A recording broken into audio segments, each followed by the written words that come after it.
सभी को सादर अभिवादन। सत्यार्थ प्रकाश समोल्लास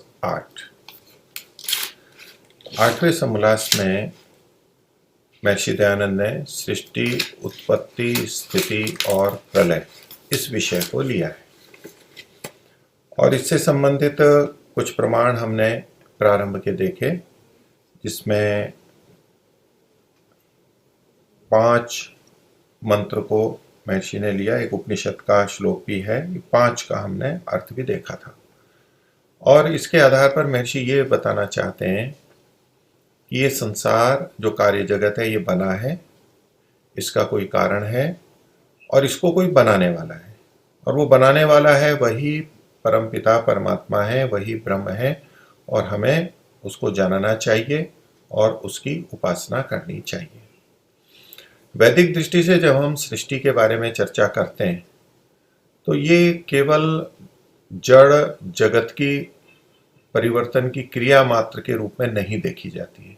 वह भी है कि जड़ के रूप में उसमें क्या परिवर्तन होते हैं, उसका मूल कारण क्या है, लेकिन उसको बनाने वाला जो परमात्मा है वो भी सदा साथ में रहता है।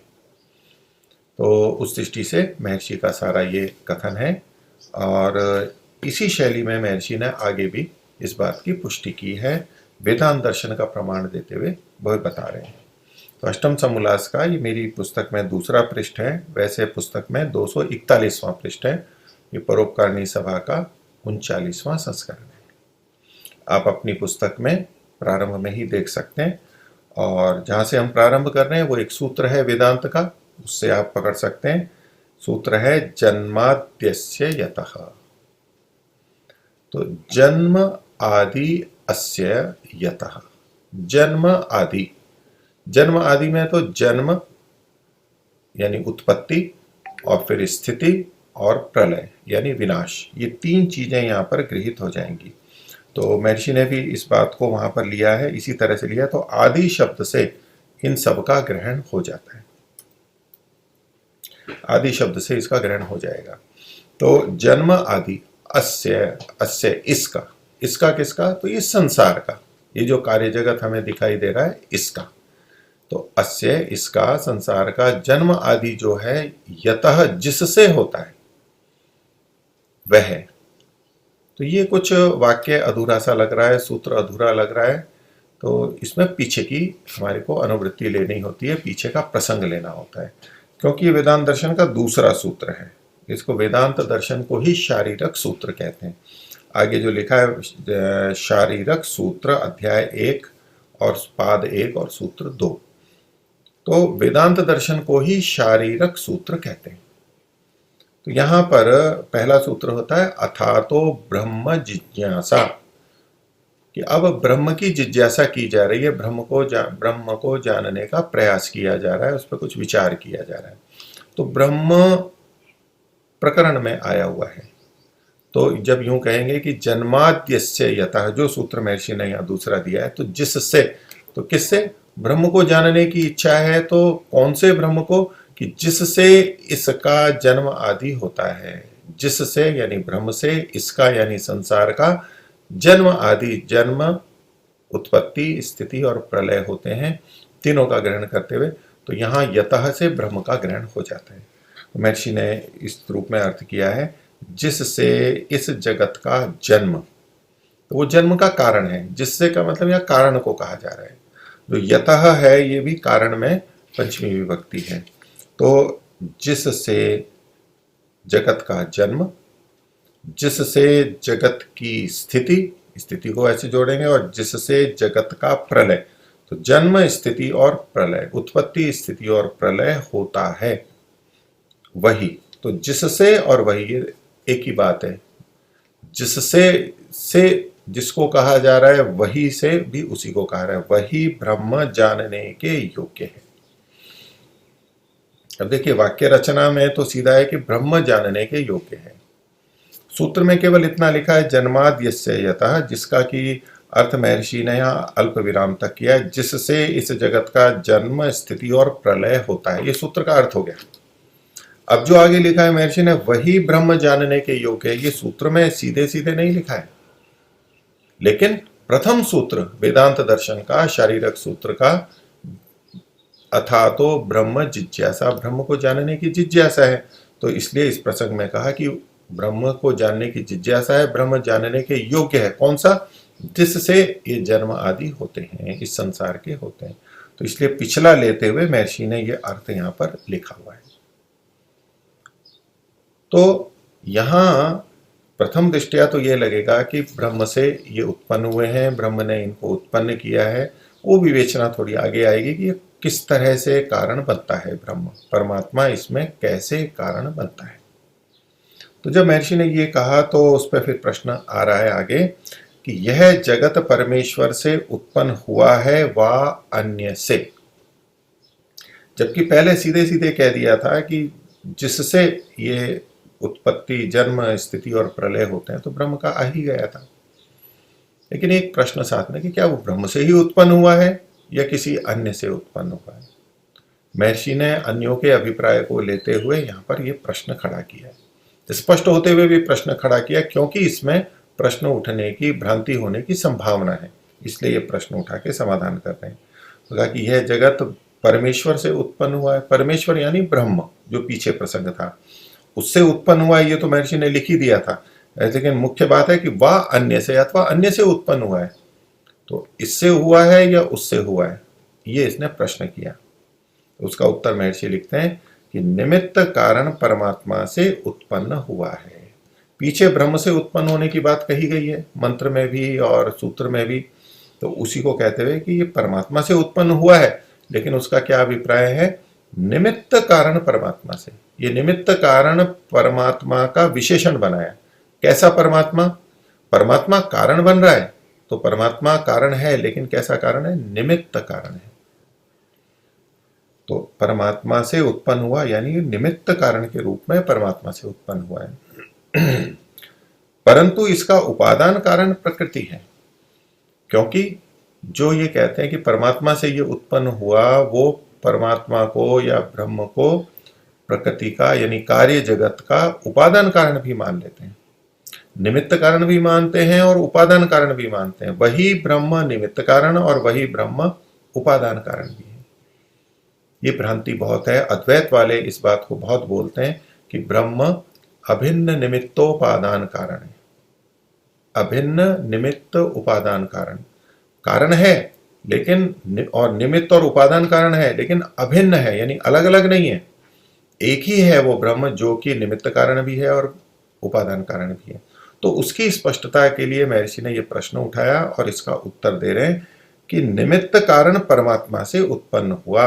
अब परमात्मा को निमित्त कारण के रूप में अलग कर दिया, परंतु इसका उपादान कारण प्रकृति है, यानी ब्रह्म उपादान कारण नहीं है।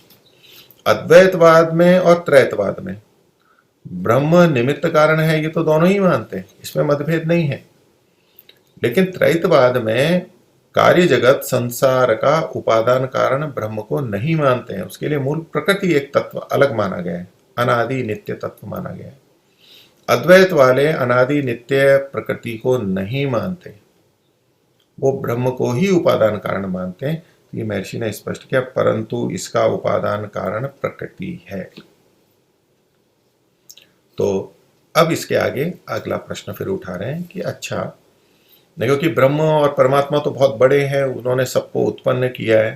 तो जब ये कथन किया कि इसका उपादान कारण प्रकृति है, तो कार्य जगत को तो परमात्मा ने बनाया, तो बोले ये जो उपादान कारण है इसको भी तो परमात्मा ने बनाया होगा और बना सकता है, वो इतनी सामर्थ्य शक्ति वाला है, तो ऐसा क्यों ना मान लिया जाए। तो इसलिए ये प्रश्न किया गया कि क्या प्रकृति परमेश्वर ने उत्पन्न नहीं की है, अर्थात क्या प्रकृति को, मूल प्रकृति को, कौन सी मूल प्रकृति? जो कार्य जगत की उपादान कारण है, उस उपादान कारण प्रकृति को परमात्मा ने उत्पन्न नहीं किया क्या? तो अगर कोई ये कह दे कि परमात्मा ने या परमात्मा से ही मूल प्रकृति उत्पन्न हुई है और उसी से फिर कार्य जगत उत्पन्न हुआ है, फिर तो अनादि तत्व एक ही बचेगा। लेकिन परमात्मा स्वतंत्र अस्तित्व रखता है, मूल प्रकृति स्वतंत्र अस्तित्व रखती है, तो क्या कि मूल प्रकृति को किसने बनाया, उपादान कारण को किसने बनाया? क्या परमात्मा ने नहीं बनाया? तो महर्षि उत्तर देते हैं नहीं, अर्थात परमात्मा ने उसको नहीं बनाया। क्यों नहीं बनाया, क्यों? उसका कारण है वह अनादि है। अब जब ये कहते हैं कि परमात्मा ने उसको नहीं बनाया, मूल प्रकृति को नहीं बनाया, तो दो दृष्टियों से देखा जाए कि परमात्मा ने नहीं बनाया तो किसी और ने बनाया होगा, और परमात्मा ने नहीं बनाया तो इसका मतलब है परमात्मा बना नहीं सकता है, इसलिए नहीं बनाया होगा। तो और अगर परमात्मा ने नहीं बनाया, किसी और ने बनाया, तो कोई और वो कौन सी सत्ता है, कौन ऐसा महान है कि परमात्मा तो जिस मूल प्रकृति को नहीं बना सकता उसको भी वो बना सकता है। तो इत्यादि जो सारी बातें उठ सकती थी, प्रश्न आ सकते थे। तो पहला तो उत्तर है कि नहीं, परमात्मा ने परमेश्वर ने प्रकृति को उत्पन्न नहीं किया है। अब जब कह रहे हैं कि वह अनादि है, वो मूल प्रकृति अनादि है, तो अनादि है जिसका कि कोई आरंभ नहीं है, उसको अनादि बोलते हैं। अब इससे क्या क्या बातें सिद्ध हो जाती हैं कि जब मूल प्रकृति अनादि है और जब हम कहें कि परमात्मा ने नहीं बनाया, तो परमात्मा पे अभी कोई दोष नहीं आ रहा है, उसकी सामर्थ्य की न्यूनता नहीं आ रही है, उसकी सर्वशक्तिमत्ता पे कोई प्रश्न नहीं खड़ा हो रहा है कि नहीं बनाया तो मतलब वो बना नहीं सकता है। नहीं, ये अनादि है, इसका कोई प्रारंभ ही नहीं है, ये बनती ही नहीं है, ये नित्य है। जो अनादि तत्व होते हैं वो नित्य ही होते हैं, क्योंकि जो अनादि है वो अनंत भी होता है, वो नित्य होते हैं। नित्य होता है उसको कोई बनाने वाला नहीं होता है, कोई बना नहीं सकता है उसको, वो बनी ही नहीं होती है।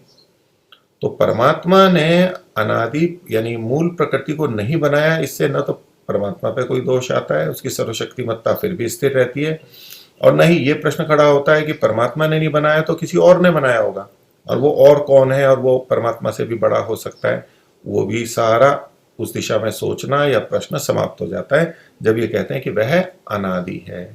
तो अनादि को तो कोई भी नहीं बनाता है। अनादि उसको कहते हैं जिसका कोई कारण ना हो, न निमित्त कारण हो, न उपादान कारण हो, कोई भी कारण नहीं हो, वही अनादि होती है। जो कारण वाले होते हैं वो तो सादी हो जाएंगे, आदि सहित हो जाएंगे, उनकी उत्पत्ति मानी जाएगी, वो अनादि नहीं हो सकते। तो अनादि होता है उसका कोई कारण ही नहीं होता है। तो इसलिए क्या प्रकृति परमेश्वर ने उत्पन्न नहीं की?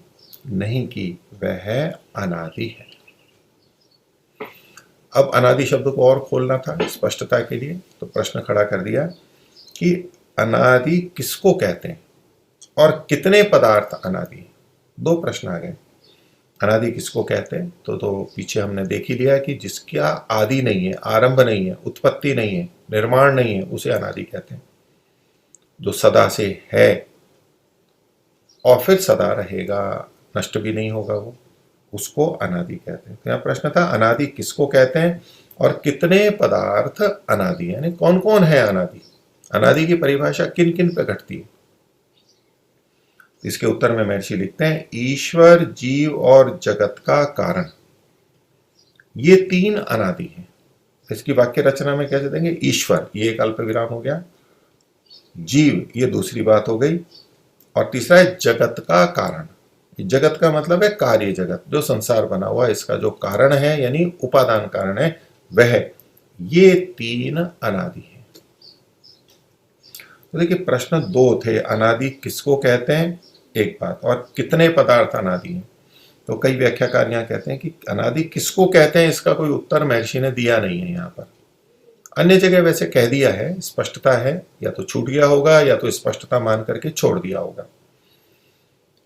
तो यहाँ क्या है, उत्तर में क्या है कि कितने पदार्थ अनादि हैं, बस इसका उत्तर दिया गया है कि तीन पदार्थ अनादि हैं, और वो तीन कौन कौन से हैं? ईश्वर, जीव और जगत का कारण, ये तीन हैं। तो इसलिए कई जने यहाँ पर एक पंक्ति साथ में जोड़ देते हैं कि अनादि किसको कहते हैं जिसकी उत्पत्ति नहीं होती है, अभिप्राय यहाँ पर ले लेते हैं, पर वो हमें वैसे भी स्पष्ट है। अथवा इसको हम यूं कह सकते हैं कि अनादि किसको कहते हैं, तो उत्तर दे दिया ईश्वर, जीव और जगत का कारण, इनको अनादि कहते हैं। हम जब किसी को कहें कि अनादि किसको कहते हैं, तो एक तो अनादि की परिभाषा के रूप में आए, और एक उसके उदाहरण के रूप में दे दिया जाए कि इसको अनादि कहते हैं, वो भी एक शैली हो सकती है। जैसे हम कहें कि मनुष्य किसको कहते हैं, अब एक तो मनुष्य की परिभाषा दें हम, अथवा कुछ मनुष्य वहां खड़े हों, देखो ये मनुष्य किसको कहते हैं, देखो इसको मनुष्य कहते हैं। छोटा बच्चा है वो कहे जी पुस्तक किसको कहते हैं, वो कहे कि कैमरा किसको कहते हैं, तो उसके लिए एक तो उत्तर दे दिया, कैमरा पास में लाए, बोले इसको कैमरा कहते हैं। अब कोई परिभाषा नहीं दी जा रही है, बस बता दिया कि इसको कहते हैं, और अथवा उसकी परिभाषा दी जाती है कि इसमें जिसमें ये कार्य होते हैं, ये गुणधर्म होते हैं, उसको कैमरा कहते हैं, उसको मनुष्य कहते हैं। तो इस दृष्टि से भी हम यहाँ देख सकते हैं कि ईश्वर, जीव और प्रकृति, इन्होंने ये पूछा था कि अनादि किसको कहते हैं, तो भाई ईश्वर, जीव और जगत का जो कारण है उनको अनादि कहते हैं। और कितने होते हैं तो उसका निश्चितता संख्या बताई जा रही है, 3 ही होते हैं। जब कभी हम बिना संख्या के नाम लेते हैं तब एक संभावना बनी रहती है कि 3 के नाम तो लिए हैं लेकिन और भी तो हो सकते हैं। मान लीजिए कहा कि पुलिस वाले कौन हैं, तो कहना ये पुलिस वाला, ये पुलिस वाला, वो ये पुलिस वाला, 3 जनों के नाम ले लिए, तो उसका ये मतलब है कि ये 3 पुलिस वाले हैं। उसका ये अर्थ नहीं होता कि 3 ही हैं, 3 से अतिरिक्त भी तो हो सकते हैं। तो उस दृष्टि से जब अगर संख्या दे दी जाती है, नाम भी ले लिया और फिर कहा कि ये 3 है, तो एकदम पक्का हो जाता है कि 3 ही है, 3 से अतिरिक्त नहीं है। तो यह महर्षि का तात्पर्य हुआ ईश्वर, जीव और जगत का कारण, ये 3 अनादि है, 3 ही अनादि है। हम इस प्रसंग में भी आगे देखेंगे कि महर्षि इन 3 के अतिरिक्त को भी जब ये कहते हैं कि ये भी पहले से थे, जैसे कि काल है, अवकाश है, आकाश है, तो वहां इससे विरोध नहीं होता। उन प्रसंगों को भी हम देखेंगे। तत्व की दृष्टि से ये 3 ही अनादि हैं। काल और दिशा तो उस तरह के तत्व ही नहीं है, व्यवहार में है।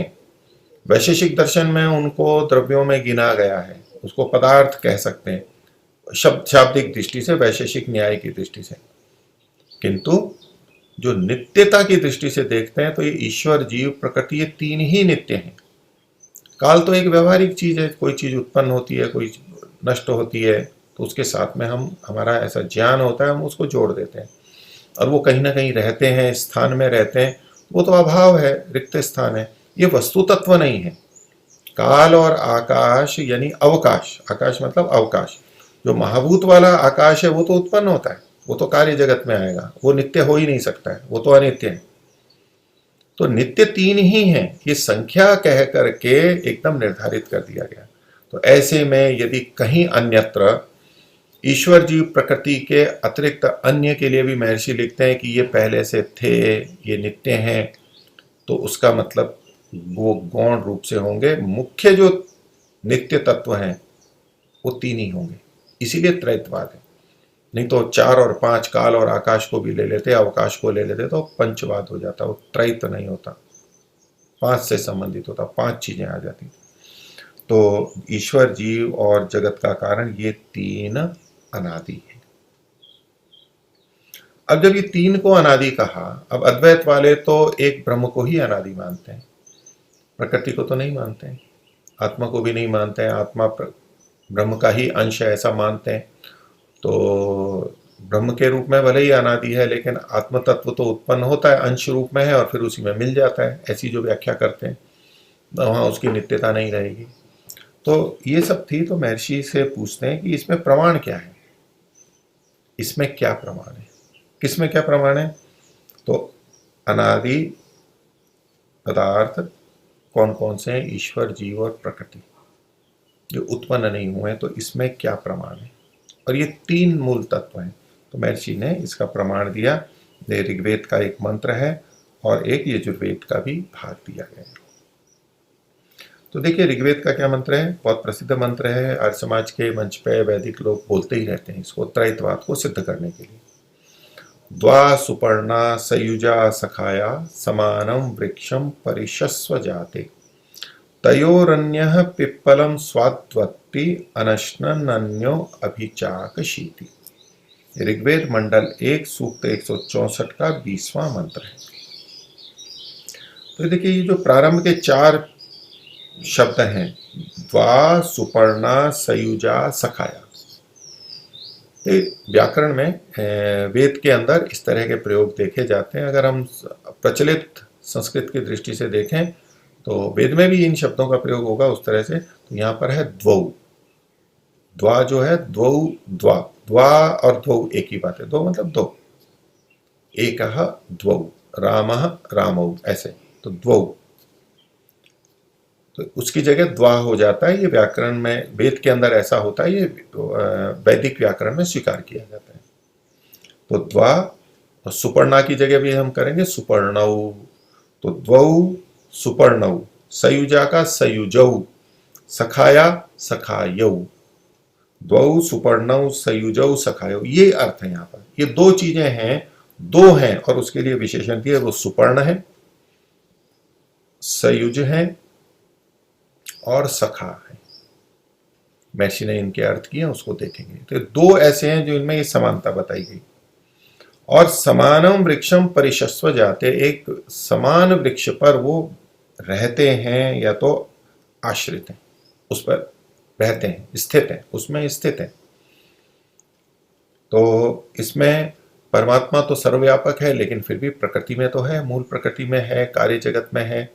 इस रूप में परमात्मा वहां पर रह रहा है। परिशस्व जाते, वैसे ये सारी प्रकृति परमात्मा पर आश्रित है, परमात्मा उसका आधार है, लेकिन जीवात्मा से समानता बताते हुए कि जैसे जीवात्मा का आश्रय ये प्रकृति है, जैसे हम बंधन में हैं अभी, तो प्रकृति हमारा आश्रय है, ये शरीर हमारा आश्रय है, ये भूमि हमारा आश्रय है। तो इस तरह से तो केवल इतने अंश में ही थोड़ी सी समानता है कि परमात्मा भी वहां पर रहते हैं, परमात्मा भी इसी पे रहते हैं, आश्रित हैं, ऐसा नहीं है। दृष्टांत का क्या लेना है क्या नहीं लेना, ये हमें विचार करना होता है सिद्धांतों के अनुसार, वेद के अन्य वचनों के अनुसार। तो ये एक समान वृक्ष पर आश्रित हैं, समान वृक्ष पर परिशस्व जाते स्वजेते आश्रयतः। अब इसको यूं नहीं समझेंगे कि एक वृक्ष है जैसा कि दृष्टांत दिया गया और दो पक्षी उस पर बैठे हुए हैं। इसका मतलब है कि वृक्ष बड़ा है और पक्षी छोटे हैं, क्योंकि पक्षी छोटे हैं वही तो वृक्ष पर बैठेंगे। अब वो पक्षी आपस में छोटे बड़े हो सकते हैं, लेकिन वो वृक्ष से तो छोटे ही होंगे, वृक्ष तो उनसे बड़ा ही होगा। अगर हम ऐसे अर्थ लेने लगेंगे तो आत्मा पे तो घट जाएगा।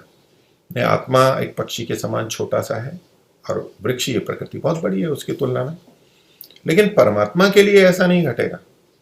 परमात्मा छोटा सा नहीं है कि वो प्रकृति से छोटा और प्रकृति उससे बड़ी हो, क्योंकि वेद के अन्य मंत्र कहते हैं कि प्रकृति तो परमात्मा के एक देश में है, छोटे से भाग में, बाकी परमात्मा तो बहुत व्यापक है। तो पीछे भी हमने देखा था कि जो प्रकृति है वो बहुत छोटी सी है, छोटे से एक देशी है। परमात्मा की दृष्टि से महर्षि ने जो पीछे हमने दूसरा मंत्र देखा था कि तुच्छ अर्थात अनंत परमेश्वर के सामने एक देशी आच्छादित था, और छोटा सा उसके सामने आच्छादित था। हमारे को वो प्रमाण मिल रहा है। इसलिए जब हम इस दृष्टांत को लगाएंगे कि दो पक्षी एक वृक्ष पर रह रहे हैं, तो जो दूसरा पक्षी यानी परमात्मा है उसको आकार की दृष्टि से नहीं, छोटा है वो ऐसा नहीं देखेंगे, वो तो सर्वव्यापक ही है, पर उसमें रह रहा है, इतने रूप में आश्रित है। एक समझाने के लिए एक अंश में बात को कहा जाता है। ये दो हैं, तो दो तो ये पक्षी हो गए और एक वृक्ष हो गए, तीन चीजें हो गई। तो ये ईश्वर, जीव और प्रकृति, त्रैतवाद को सिद्ध करने के लिए बात रखी जाती है। और ये जो दो हैं वो दो कैसे हैं, तो कहा द्वौ सुपर्णौ, विशेषण है इसके दोनों में सा, सयुजौ सखायो। महर्षि का ही अर्थ देखते हैं, तो नीचे हिंदी वाला देख लीजिए। द्वौ, जो ब्रह्म और जीव दोनों, सुपर्णा, चेतनता और पालनादि गुणों से कुछ सदृश है। दो तरह की सदृशता बताई है। सुपर्ण का मतलब है जैसे पर्ण होते हैं पक्षी के, पंख होते हैं, वो उसके चिन्ह होते हैं, लक्षक होते हैं, ये पक्षी है बताते हैं। तो ये गुणों को बता रहा है कि समान गुण वाले हैं, अच्छे गुण वाले हैं। तो सुपर्ण है, ये सुंदर है, दिखने में अच्छे हैं। तो वो क्या अच्छा, श्रेष्ठता क्या है दूसरे की तुलना में? चेतनता है। प्रकृति में चेतनता नहीं है, इनमें चेतनता है, ये इसकी विशेषता हो गई। तो परमात्मा और आत्मा, ब्रह्म और जीव, ये चेतन है, ये इसकी विशेषता हो गई। और पालन आदि गुण भी हैं इनमें। प्रकृति हमारा पालन करती है, वो तो जड़ के रूप में है, अपने आप नहीं करती है, लेकिन चेतन दूसरे का पालन करता है। तो पालन करना, रक्षा करना, ये परमात्मा भी करता है और जीव भी करता है, दोनों करते हैं। तो ये इनके सुपर्ण है, इनकी सुंदरता है, इनकी विशेषता है। तो ये जीव और ब्रह्म की समानता बताई गई। लेकिन ये समानता भी कितनी है? तो महर्षि ने कहा कि कुछ सदृश है, थोड़ी मात्रा में। क्योंकि परमात्मा अनंत गुणों वाला है, आत्मा एकदेशी है, तो वो बहुत अल्प सामर्थ्य वाला है। इस दृष्टि से हमें दोनों में भेद देखना ही होगा। ये जो गुण है, पालन आदि गुण है, इनके स्वरूप में भी भेद होता है। परमात्मा तो बिल्कुल स्वच्छ रूप से, निर्दोष रूप से पालन करेगा, लेकिन जीव यानी हम लोग एक दूसरे का पालन करते हैं, उसमें दोष भी होते हैं, जाने अनजाने। और पालन की मात्रा में भी बहुत अधिक अंतर है। परमात्मा की पालनता, परमात्मा के द्वारा सबका पालन अनंत अनंत है, और हम बहुत कम किसी का थोड़ा बहुत पालन कर पाते हैं। भले ही हमें दूसरे के पालन किया हुआ बहुत अधिक लगता है, माता पिता हमारा बहुत पालन करते हैं, लेकिन वो बहुत भी बहुत कम है। इस दृष्टि से पूरी समानता नहीं है। और यही बात चेतनता के लिए आएगी। ये प्रश्न आता है कि दोनों सुपर्ण हैं, दोनों में चेतनता रूप ये विशेष गुण है, तो ब्रह्म और जीव की चेतनता एक ही है या तो अलग अलग है, एक जैसी है या भिन्न भिन्न है? एक ही है या अलग अलग है का मतलब वैसे तो भिन्न है, क्योंकि परमात्मा एक अलग तत्व है और जीव एक अलग तत्व है, और जीवों में भी अलग अलग आत्माएं अलग अलग हैं, तो उन सबकी भी चेतना यूं तो पृथक पृथक है, भिन्न भिन्न है, सबकी अपनी अपनी चेतनता है। इस दृष्टि से तो भिन्न भिन्न है, लेकिन गुणात्मक दृष्टि से, मात्रा की दृष्टि से चेतनता में भिन्नता है क्या? तो एक पक्ष तो यूं कहता है कि जी चेतनता तो चेतनता है, बस उसमें क्या भेद होगा। चेतनता का अभिप्राय संज्ञान, ज्ञान लेना, जानना, संवेदना होना, ये चेतनता का लक्षण है। तो जब हम चेतनता, जो चेतन मूल तत्व है, दोनों चेतन है, किंतु आत्मा की चेतनता बहुत अल्प है। अपने आप में वो चेतन है, किंतु जो जानना है, चिति संज्ञाने, ये आत्मा में कम है, स्वयं नहीं कर सकता, इंद्रियों के माध्यम से ही करता है, और उसकी भी सीमा है। यंत्रों का भी प्रयोग कर लेता है तो भी सीमा है। परमात्मा बिना साधनों के भी जान लेता है, ये उसकी चेतनता में और हमारी चेतनता में भिन्नता है। चेतनता ज्ञान को बताती है। तो हम साधनों से जान सकते हैं या ईश्वर के माध्यम से जान सकते हैं, लेकिन परमात्मा को जानने के लिए किसी साधन की आवश्यकता नहीं, वो स्वतः जान सकता है। उसकी चेतनता और हमारी चेतनता में भिन्नता है। फिर हम चूंकि एकदेशी हैं, तो हमारी चेतनता बस उसी स्थान पर है जहां तक हम हैं, बिल्कुल छोटी सी है। और परमात्मा सर्वव्यापक है, तो परमात्मा की जैसी भी जो भी चेतना है, विशेष चेतना, वो सर्वव्यापक है, सब जगह पे है। इस दृष्टि से भी भेद है, देश की दृष्टि से, क्योंकि द्रव्य ही छोटे हैं, छोटे और बड़े हैं, इसलिए उसमें भी भिन्नता है। और हमारी चेतनता, हमारे में अज्ञान भी रहता है, मिथ्या ज्ञान भी रहता है, वो भी एक तरह की चेतना ही है, लेकिन उल्टा ज्ञान हो जाता है, परमात्मा में वो नहीं रहता है। तो ये भिन्नता है। तो चेतनता दोनों में है, पालन आदि गुण दोनों में है, किंतु ये जो समानता है, ये कुछ समानता है, पूरी समानता नहीं है। इसलिए मैं चेतनता और पालन आदि गुणों से कुछ सदृश है। अब जब कोई जो अद्वैतवादी हैं, वो ब्रह्म का से ही जीव का निर्माण, आत्मा का निर्माण जब मानते हैं, तो फिर वो जीव यही तो कहेगा, अहम ब्रह्मास्मि, मैं ब्रह्म हूं, मैं ही ब्रह्म हूं, मैं उसी से बना हूं, मैं वही तो तत्व हूं। तो सब कुछ समानता ही मानी जाएगी। लेकिन त्रैतवाद में ये एकदम स्पष्ट है, महर्षि ने स्पष्ट लिखा है, चेतनता की दृष्टि से कुछ समानता है, कुछ सदृशता है, पूरी तरह सदृशता नहीं है। आत्मा अविद्या से युक्त होता है, ब्रह्म कभी भी अविद्या से युक्त नहीं होता है, उसमें अज्ञान नहीं रहता है, इसलिए भिन्नता है। समानता होते हुए भी वो समानता कम है, इस दृष्टि से आप भिन्नता भी कह सकते हैं, किंतु चेतनता की तो समानता माननी पड़ेगी। इसलिए लिखा चेतनता और पालन आदि गुणों से कुछ सदृश है। सुपर्णा का अर्थ महर्षि ने किया। दूसरा शब्द था सयुजा, सयुजौ हैं ये दोनों। सयुज का क्या मतलब है? व्याप्य व्यापक भाव से संयुक्त है। स मतलब समान रूप से साथ साथ रहने वाले, जुड़े हुए, संयुक्त। ये जो संयुक्त है, ये युज जो है, ये संयुक्त है, ये दोनों सयुजौ, संयुक्त है दोनों। अब जब हम केवल इतना अर्थ करेंगे कि दोनों संयुक्त हैं, तो ये अभिप्राय भी जा सकता है कि जैसे दो गेंदे हैं, वो आपस में संयुक्त हैं, ये मेरे दो हाथ हैं, ये संयुक्त हैं, आपस में संयुक्त हैं, जुड़े हुए हैं। ये अलग है, ये अलग है। तो आत्मा और परमात्मा का जो संयुजत्व है, संयुजव जो है, ये संयुजत्व है, वो ऐसा नहीं है कि ये संयुक्त है, पास पास में है। ये केवल संयोग नहीं है, केवल स्पर्श नहीं है, ये जुड़ाव नहीं है केवल। वो कैसा है? इसलिए महर्षि ने विशेषण दिया, व्याप्य व्यापक भाव से संयुक्त है। व्याप्य व्यापक का अभिप्राय क्या हुआ कि एक में दूसरा समाविष्ट है, सन्निहित है, अंदर विद्यमान है। संयोग और योग में तो संयोग में तो केवल बाहर बाहर से जुड़ता है या चारों तरफ से जुड़ जाएगा। कोई एक चीज है वो पूरी तरह चारों ओर से जुड़ गई है, घेर लिया है उसने, लेकिन अंदर नहीं है। ये व्याप्य व्यापक भाव से जो संयुक्त कहा जा रहा है, उसका अभिप्राय हुआ कि व्याप्य तो है आत्मा और व्यापक है परमात्मा। परमात्मा आत्मा के दाएं बाएं ऊपर नीचे सब दिशाओं में है, सब, और बाहर भी है और अंदर भी है, अंदर भी सब स्थानों पर है। इस तरह से संयुक्त है, बिल्कुल अंदर प्रविष्ट है। और ये क्यों और कैसे प्रविष्ट है, महर्षि ने सत्यार्थ प्रकाश में लिखा ही है कि परमात्मा सूक्ष्मतम है। आत्मा सूक्ष्म है लेकिन परमात्मा सूक्ष्मतम है। तो जो सूक्ष्मतम होता है, जो जिससे सूक्ष्म होता है, वो उसके अंदर प्रवेश कर सकता है। तो आत्मा परमात्मा की अपेक्षा स्थूल है, वैसे सूक्ष्म की कोटि में आती है, लेकिन परमात्मा सूक्ष्मतम है। इस दृष्टि से आत्मा परमात्मा से स्थूल है, अन्य सबसे सूक्ष्म है।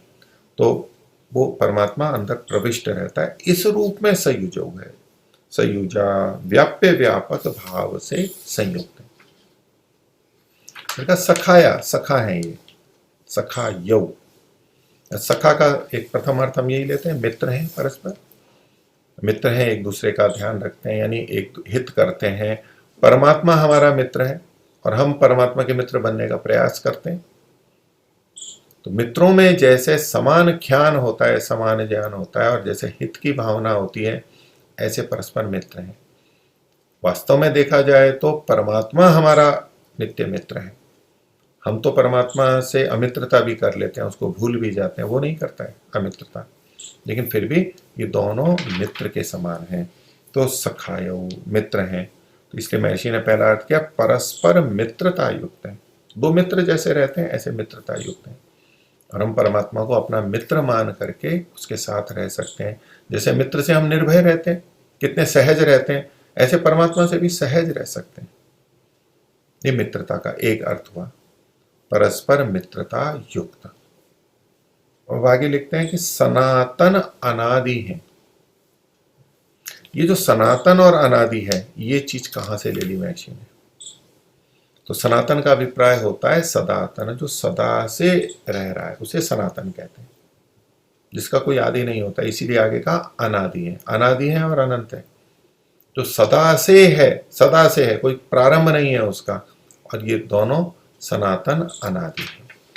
देखिए, हमारा जो प्रश्न था महर्षि ने के पीछे श्लोक मंत्र के पहले जब जाएंगे, महर्षि ने कहा था कि ये तीन अनादि हैं, तीन अनादि हैं। तो प्रश्न किया था कि इसमें क्या प्रमाण है? तो इसमें किसमें क्या प्रमाण है? तो देखो, दो बातें कि ये तीन तत्व हैं। एक तो तीन आना चाहिए, तीन है, और दूसरा अनादि आना चाहिए कि ये अनादि है। दो बातें सिद्ध करनी है, दो बातों का प्रमाण देना है, तीन है और अनादि है। तो ये सखाया शब्द से महर्षि ये बताना चाहते हैं कि ये सनातन है और अनादि है। अभी दो की बात चल रही थी, ये जो द्वौ सुपर्णौ सयुजौ सखायो, अभी दो की बात, ये तीसरा नहीं आया। तीसरा वो वृक्ष है जो आगे आएगा। लेकिन जब दो की चर्चा चल रही है, इसमें भी दोनों को अनादि तो कहा ही गया है। अब कैसे अनादि है? तो देखिए, ये जो सखाया शब्द है कि मित्र परस्पर मित्रता युक्त है। तो मित्र जो होते हैं वो साथ साथ रहते हैं। एक सामान्य नियम हम मान के चलते हैं, शत्रु होते हैं वो अलग अलग रहते हैं, मित्र होते हैं वो साथ साथ रहते हैं, साथ उठते हैं, बैठते हैं, खाते हैं, पीते हैं, साथ साथ रहते हैं। इतना सा भाग हम ले लेंगे कि जो साथ साथ रहते हैं वो मित्र होते हैं।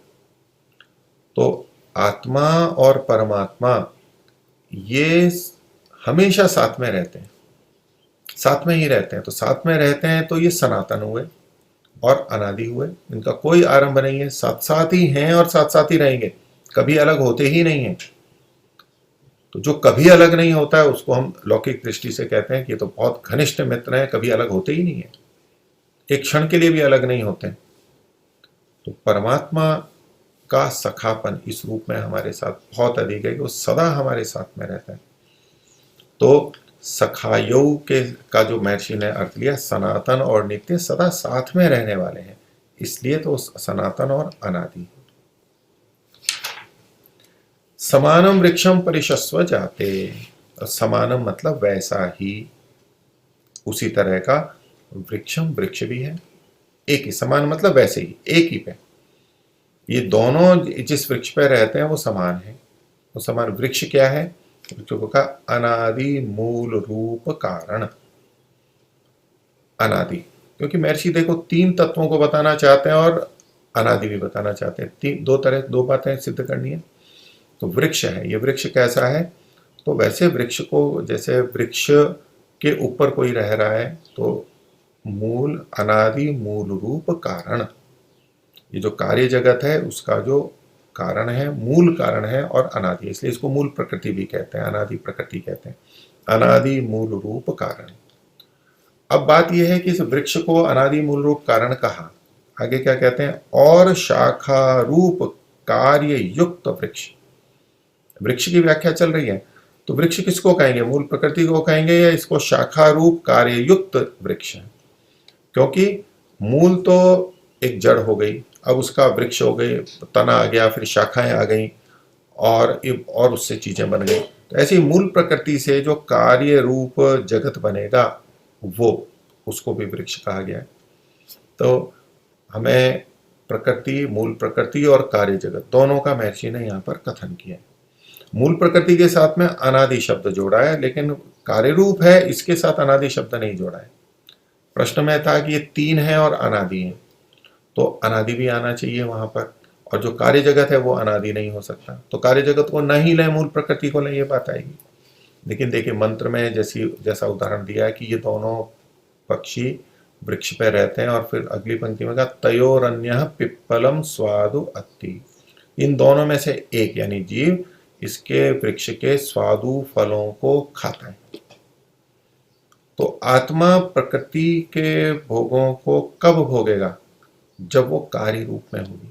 कारण रूप में होगी तो भोग ही नहीं सकता है, इंद्रियां ही नहीं होंगी, शरीर ही नहीं होगा, भोगने योग्य पदार्थ ही नहीं होंगे, तो कारण रूप में सत्वर स्तंभ रूप में रहेगा।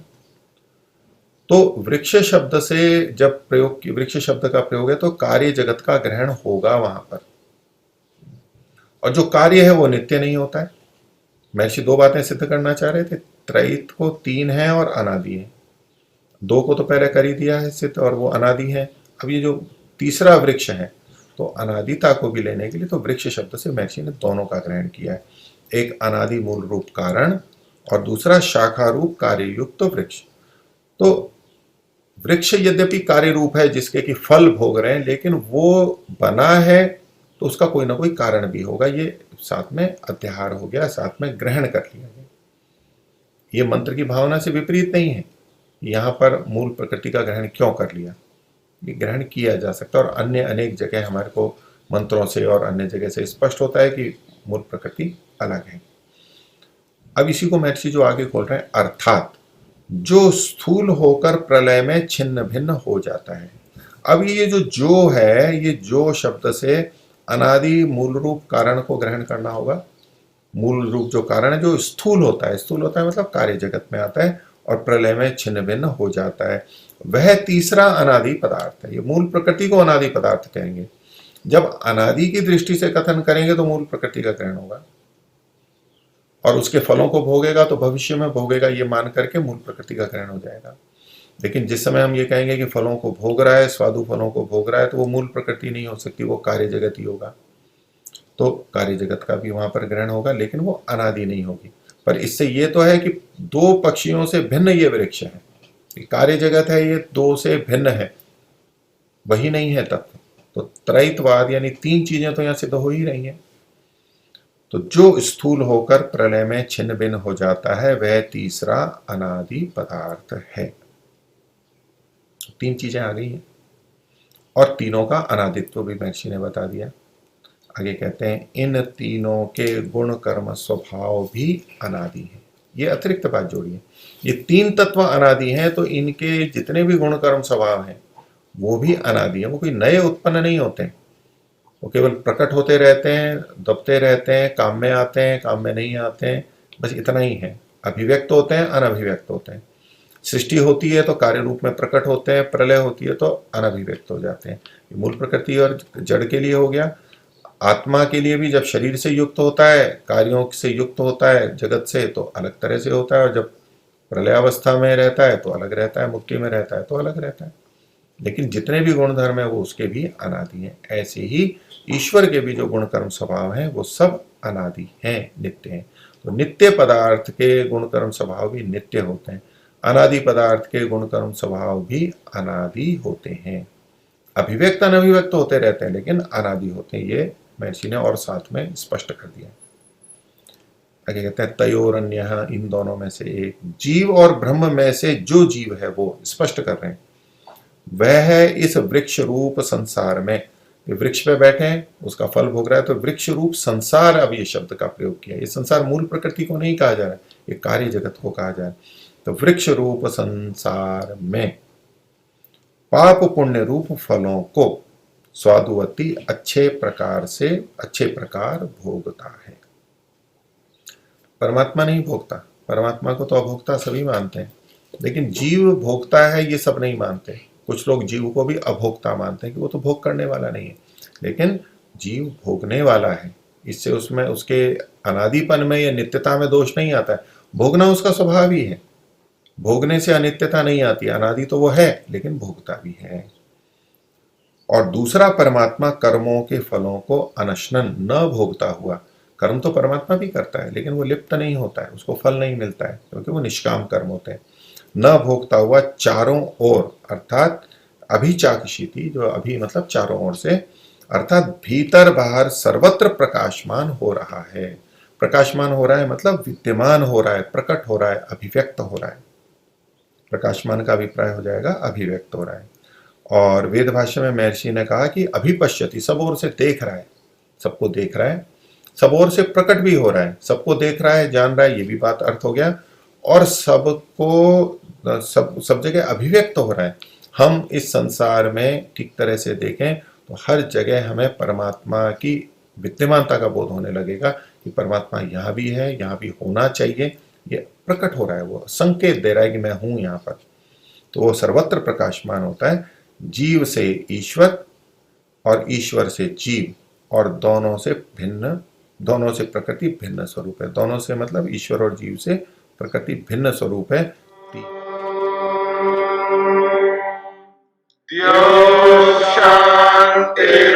शांतिरंतरिक्षं शांति पृथिवी शांतिरापः शांतिरोषधयः